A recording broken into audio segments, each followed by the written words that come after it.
السلام علیکم ناظرین، آج ہم بات کریں گے نبی کریم صلی اللہ علیہ وآلہ وسلم نے کیسے جنگ بدر میں فتح پائی اور کیسے ابو لہب کو شکست ہوئی۔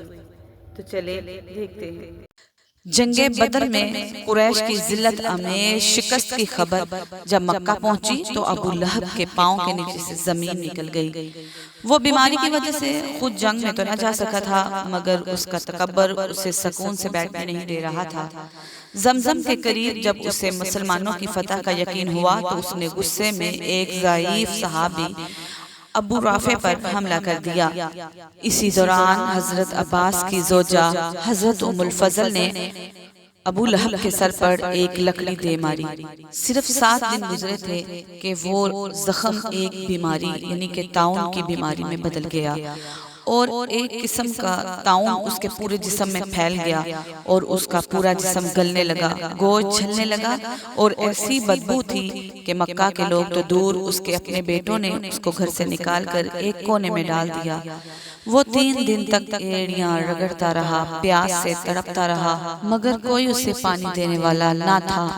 ناظرین، جس ابو لہب کو اپنے مال، اپنے بیٹوں پر فخر تھا، اسی کے بیٹوں نے اس کو بدبو کی وجہ سے دفن تک نہ کیا، آخر کار لکڑیوں سے دھکیل کر ایک گڑھے میں پھینک دیا اور دور سے پتھر مار مار کر اسے ڈھانپ دیا گیا۔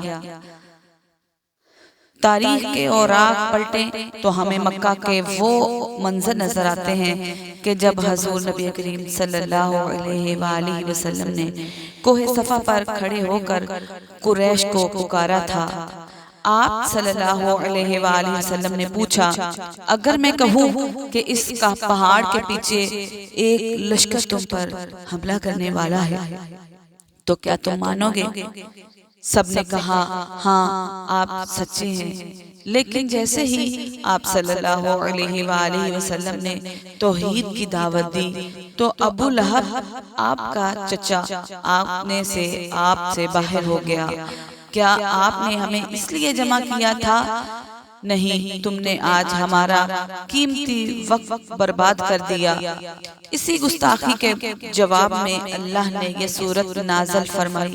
بسم اللہ الرحمن الرحیم۔ تبت یدا ابی لہب وتب ما اغنى عنہ مالہ وما کسب سیصلی نارا ذات لہب وامرأتہ حمالۃ الحطب فی جیدها حبل من مسد۔ یعنی ابو لہب کے دونوں ہاتھ ٹوٹ گئے اور وہ خود ہلاک ہو گیا اور نہ اس کا مال کام آیا اور نہ اس نے جو کمایا۔ ان قریب وہ بھڑکتی ہوئی آگ میں داخل ہوگا اور اس کی بیوی بھی جو لکڑیاں اٹھانے والی ہے اس کی گردن میں مونج کی رسی ہوگی۔ پیارے ناظرین، سورہ لہب ہمیں سکھاتی ہے کہ خونی رشتے اللہ کے ہاں کوئی اہمیت نہیں رکھتے اگر ان میں ایمان نہ ہو۔ ابو لہب چچا ہونے کے باوجود جہنمی قرار پایا، جبکہ حضرت حبشی بلال رضی اللہ تعالی عنہ، حضرت سلمان فارسی رضی اللہ تعالی عنہ دور دراز سے آ کر اہل بیت کا حصہ بن گئے۔ یہ سورت حق کی مخالفت کرنے والوں کے لیے ایک دائمی وارننگ ہے۔ ادھر میدان بدر سے قیدیوں کو جب مدینہ منورہ لایا گیا تو پورے شہر میں ایک عجیب سی ہلچل پیدا ہو گئی۔ جنگ بدر کے قیدیوں میں رسول اکرم صلی اللہ علیہ وآلہ وسلم کے داماد ابو العاص بن ربیع بھی شامل تھے۔ ابو العاص حضرت بی بی خدیجہ رضی اللہ تعالی عنہ کی بہن خالہ بنت خویلد کے بیٹے تھے۔ اسی وجہ سے حضرت خدیجہ رضی اللہ تعالی عنہ نے اپنی بیٹی حضرت زینب رضی اللہ تعالی عنہ کا نکاح ابو العاص بن ربیع سے کر دیا تھا اور یہ نکاح رسول اکرم صلی اللہ علیہ وآلہ وسلم کی رضا اور مشورے سے ہوا تھا۔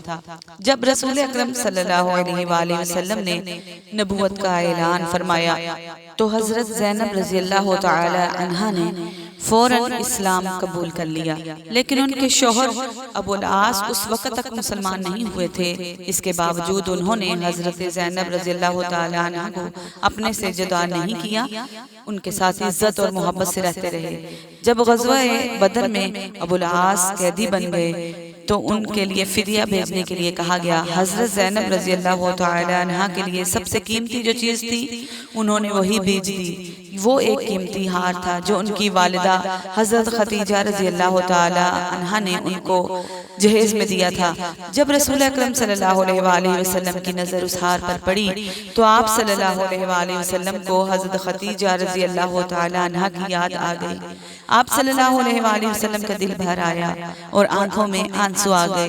آپ صلی اللہ علیہ وآلہ وسلم نے صحابہ کرام سے فرمایا، اگر تم لوگوں کی مرضی ہو تو میری بیٹی کو یہ اس کی ماں کی یادگار واپس کر دو۔ صحابہ اکرام رضی اللہ تعالی عنہم نے فوراً عرض کیا، یا رسول اللہ صلی اللہ علیہ وآلہ وسلم، یہ ہار حضرت زینب رضی اللہ تعالی عنہ کو واپس کیا جائے۔ چنانچہ وہ ہار حضرت زینب رضی اللہ تعالی عنہ کو واپس بھیج دیا گیا۔ بعد میں ابو العاص رہا ہو کر مکہ چلے گئے اور حضرت زینب رضی اللہ تعالی عنہ کو مدینہ بھیج دیا۔ کچھ وقت گزرا تو ایک اور عجیب واقعہ پیش آیا۔ ابو العاص ایک بڑا تجارتی قافلہ لے کر شام سے واپس آ رہے تھے۔ راستے میں مسلمانوں کے مجاہدوں نے اس قافلے پر حملہ کر دیا اور قافلے کا سارا مال غنیمت پر تقسیم ہو گیا۔ اس واقعے کے بعد ابو العاص بڑی مشکل سے مدینہ پہنچے اور رات کے وقت حضرت زینب رضی اللہ تعالی عنہ کے گھر پناہ لے لی۔ صبح جب یہ خبر رسول اللہ صلی اللہ علیہ وآلہ وسلم تک پہنچی تو ایک حیران کن فیصلہ ہونے والا تھا۔ حضرت زینب رضی اللہ تعالی عنہ نے اپنے شوہر کو امان دے دی۔ صبح ہوئی تو حضرت زینب رضی اللہ تعالی عنہ مسجد نبوی میں آئی اور بلند آواز سے اعلان کیا کہ اے لوگو، میں نے ابو العاص بن ربیع کو امان دے دی ہے۔ جب رسول اکرم صلی اللہ علیہ وآلہ وسلم کو یہ خبر پہنچی تو آپ صلی اللہ علیہ وآلہ وسلم نے صحابہ اکرام سے فرمایا، اگر تم لوگوں کی مرضی ہو تو ابو العاص کا مال واپس کر دو۔ جب رسول اکرم صلی اللہ علیہ وآلہ وسلم کا اشارہ ملا تو تمام مجاہدین نے فوراً اطاعت کرتے ہوئے مال غنیمت کا سارا سامان حضرت ابو العاص کے سامنے رکھ دیا۔ یہ منظر بڑا ہی دل کو چھو لینے والا تھا۔ حضرت ابو العاص نے اپنا پورا مال و اسباب لیا اور مکہ کی طرف روانہ ہو گئے۔ مکہ پہنچ کر انہوں نے تمام تجارتی شریکوں کو بلایا اور پھر ایک ایک شخص کو پائی پائی کا حساب دیا اور سب کا حق ادا کیا۔ پھر ابو العاص مسلمان ہو گئے۔ بدر کی جنگ ختم ہو گئی تھی مگر مکہ کے لوگوں کے دلوں میں ابھی بھی وہ آگ سلگ رہی تھی۔ ایک دن سفیان بن امیہ اور عمیر بن وہب کعبہ کے حتیم میں بیٹھے تھے۔ ان کی آنکھوں میں آنسو تھے کیونکہ بدر میں ان کے بہت سے سردار مارے جا چکے تھے۔ اسی غم میں سفیان نے کہا، اے عمیر، بدر میں ہمارے باپ اور سردار مارے گئے، ان کی یاد میں میرا دل ٹوٹ رہا ہے۔ اب زندگی میں کوئی مزہ باقی نہیں رہا۔ عمیر نے آہ بھری اور بولا، تم سچ کہتے ہو، میرے دل میں بھی انتقام کی آگ جل رہی ہے۔ اگر میں قرضدار نہ ہوتا اور میرے بچے نہ ہوتے تو میں ابھی مدینہ جا کر نعوذ باللہ محمد صلی اللہ علیہ وآلہ وسلم کو قتل کر دیتا۔ یہ سن کر سفیان فوراً بولا، اے عمیر، تم بچوں اور مال کی اور قرض کی فکر مت کرو، میں تمہارا قرض ادا کر دوں گا، تمہارے بچوں کی ذمہ داری بھی میری۔ بس پھر کیا تھا کہ یہ خطرناک منصوبہ طے ہو گیا۔ عمیر گھر گیا، اپنی تلوار کو زہر میں بھجایا اور تیز رفتار گھوڑے پر سوار ہو کر مدینہ کی طرف روانہ ہو گیا۔ جب وہ مدینہ پہنچا اور مسجد نبوی کے قریب آیا تو حضرت عمر رضی اللہ تعالیٰ عنہ نے اسے دیکھ لیا۔ آپ رضی اللہ تعالیٰ عنہ فوراً آگے بڑھے اور اس کو پکڑ کر رسول اللہ صلی اللہ علیہ وآلہ وسلم کی خدمت میں لے آئے۔ نبی کریم صلی اللہ علیہ وآلہ وسلم نے پرسکون انداز میں پوچھا، اے عمیر، کس ارادے سے آئے ہو؟ عمیر نے جواب دیا، میں اپنے بیٹے کو چھڑانے آیا ہوں۔ تب رسول اللہ صلی اللہ علیہ وآلہ وسلم نے فرمایا، کیا تم نے اور صفوان نے حتیم کعبہ میں بیٹھ کر میرے قتل کی سازش نہیں کی تھی؟ یہ سنتے ہی عمیر پر سکتہ طاری ہو گیا۔ یہ راز تو صرف وہ اور صفوان ہی جانتے تھے۔ اسی لمحے اس عمیر کی آنکھیں کھل گئیں اور وہ پکار اٹھا، میں گواہی دیتا ہوں کہ آپ واقعی اللہ کے رسول ہیں، کیونکہ یہ راز میرے اور اس کے سوا کوئی نہیں جانتا تھا۔ عمیر اسی وقت مسلمان ہو گیا۔ ادھر مکہ میں صفوان بے چینی سے انتظار کر رہا تھا، مگر جب اسے یہ خبر ملی کہ عمیر اسلام قبول کر چکے ہیں تو وہ حیرت اور صدمے سے سن رہ گیا۔ یوں اللہ تبارک و تعالیٰ نے ایک قاتلانہ سازش کو ہدایت کے نور میں بدل گیا۔ غزوہ بدر کے بعد مکہ کا ہر گھر غم میں ڈوبا ہوا تھا، ہر دل میں انتقام کی آگ بھڑک رہی تھی۔ قریش کے نئے سردار ابو سفیان نے قسم کھائی کہ جب تک بدر کا بدلہ نہ لے لوں سکون سے نہیں بیٹھوں گا۔ چنانچہ صرف 2 ماہ بعد وہ 200 سواروں کے ساتھ مدینہ کی طرف بڑھا۔ رات کی تاریکی میں حملہ ہوا، ایک بے گناہ انصاری شہید کر دیا گیا اور کھجور کے باغات کو آگ لگا دی گئی۔ مگر جب رسول اکرم صلی اللہ علیہ وآلہ وسلم کو خبر ملی تو فوراً تعاقب شروع ہوا اور اپنی جان بچانے کے لیے راستے میں اپنا سامان یہاں تک کہ ستو کی بوریاں بھی وہ چھوڑ کر بھاگ نکلا، اور یہی واقعہ تاریخ میں غزوہ سویق کے نام سے ہمیشہ کے لیے محفوظ ہو گیا۔ جنگ بدر کے بعد قریش صرف سخت ہی نہیں کھائے تھے بلکہ خوف اور بے چینی میں بھی مبتلا ہو چکے تھے۔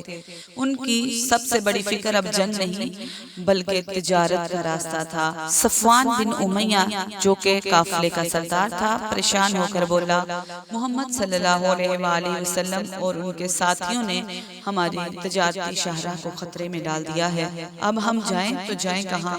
یہ سوال قریش کے لیے ایک بہت بڑا بحران بن گیا۔ کچھ دیر سوچ اور وچار کے بعد ایک نئی تجویز سامنے آئی، سہلے راستہ چھوڑ دو اور عراق کے دشوار راستے سے جاؤ۔ یہ راستہ لمبا بھی تھا اور خطرناک بھی تھا، مگر قریش کے پاس اب کوئی راستہ نہ تھا۔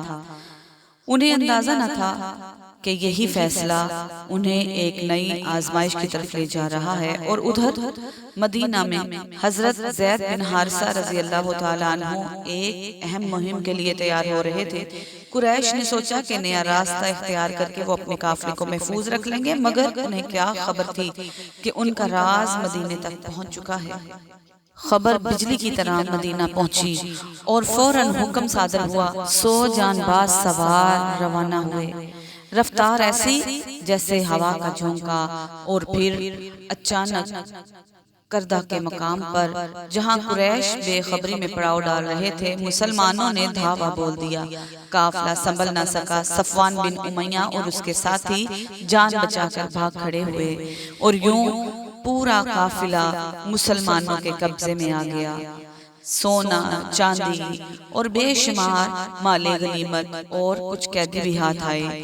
یہ شکست بدر کے بعد قریش کے لیے ایک اور بڑا صدمہ تھی۔ اب ان کے سامنے صرف 2 راستے تھے، یا تو جھک جائیں یا پھر جنگ کی آگ میں کود جائیں، اور انہوں نے کیا چنا؟